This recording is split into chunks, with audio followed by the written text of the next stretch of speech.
High বন্ধুরা, কেমন আছো? আশা করি ভালো আছো। এখন আমি এসেছি, আমার ব্যাকগ্রাউন্ডে পুরোটা দেখে বুঝতে পারছো কোথায় এসেছি আমি। তো ধুধু বালি, চারিদিকটা দেখো, আমি পুরোটা দেখাচ্ছি। চারিদিকটা ধুধু বালি, পুরো বালি সমুদ্র, পুরোটা দেখানোর চেষ্টা করছি। পুরোটাই বালি, বালি আর বালি। দূর দূরান্তে সেরকম কোথাও কেউ নাই। আমরা দুজন মিলে এসেছি, আর একজন ওই সামনে যাচ্ছে হেঁটে হেঁটে, আর আমি যাচ্ছি। পুরো বালির খাদান বলা যায় এক প্রকার।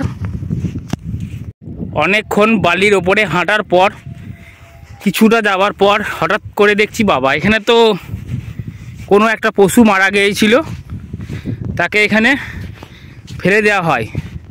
তো চিল, শকুন, কাগে তার পুরো দেহটাকে খেয়ে ফেলেছে, শুধুমাত্র হাড়গুলোকে। তার যেহেতু হাড়গুলো খাওয়া সম্ভব নয়, তো সেইগুলোকে ফেলে রেখেছে। তো কোনো একটা পশু হবে, আমি ঠিক আন্দাজ করে বলতে পারছি না। দেখুন কী অবস্থা হয়ে পড়ে রয়েছে। তো এইটাকে আমাদেরকে সবাইকে উচিত বালিটাকে কুঁড়ে তার মধ্যে ফেলে দেওয়া উচিত, কুঁতে দেওয়া উচিত। তো যাই হোক, সবাই তো সে কাজটা করে না, তো আপনাদের কাছে সেটা তুলে ধরার উপর। এটা অ্যাকচুয়ালি পরিবেশের দূষণ করা হচ্ছে, পরিবেশকে। তো যেই পশু মারা যাক না কেন, তাকে কুঁতে ফেলে দেওয়াটা উচিত। বালির ওপরে অনেকটা পথ অতিক্রম করার পর নদীর জল সামনে দেখতে পাচ্ছি। চলুন সেই নদীর জলের কাছাকাছি যাওয়া যাক। অনেকটা বালি অতিক্রম, দেখুন পিছন দিকে ভিউটা দেখাচ্ছি। বহু দূর থেকে হেঁটে হেঁটে আসছিলাম, আসার পর শেষমেশ নদীর জল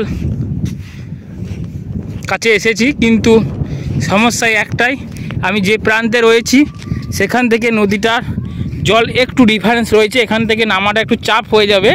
তো দেখছি কোথায় নামা যায়, তো চেষ্টা করছি আপনাদের কাছে তুলে ধরার পুরো বিষয়টাকে নিয়ে।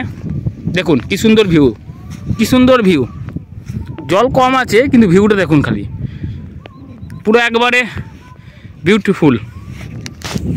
দেখুন বন্ধুরা, এরপর নদীর জলটাকে স্পর্শ করার জন্য একটা নামার ছোটোখাটো সিঁড়ি যাকে বলতে পারেন পেয়েছি, চেষ্টা করছি নামার। তো যাই হোক, নেমে ফেলেছি। এবার সেই নদী, তার জলটাকে তো একবার স্পর্শ করতেই হবে, এত দূর যখন মেহনত করে এলাম আমরা।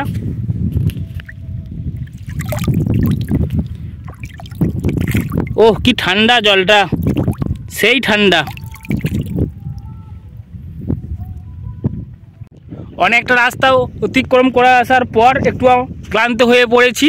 পিছনে ভিউটা দেখতে পাচ্ছ, নদীটা, জলটা যাচ্ছে। তো এর পরে পরে কী দেখাবো, সেটার জন্য আপনাকে পুরো ভিডিওটা দেখতে হবে এবং ওয়েট করতে হবে। চলুন পরের স্টেপ কী আছে সেটা দেখানোর জন্য এগিয়ে যাওয়া যাক। নদীর চরের ওপরে একটু হাঁটাচলা করার পর দেখছি একটা, দেখুন আমাদের মোবাইল যে কতটা ক্ষতিকর জিনিস, এবং মোবাইল যে মানুষের শত্রু একদিক বলাই যেতে পারে। তো দেখুন পাখিটা কীভাবে মারা গেছে, আমার তো যেটুকু মনে হয়, তো এটা একটা সব থেকে বড় কারণ হতে পারে। দেখুন পাখিটা কীভাবে মারা গেছে।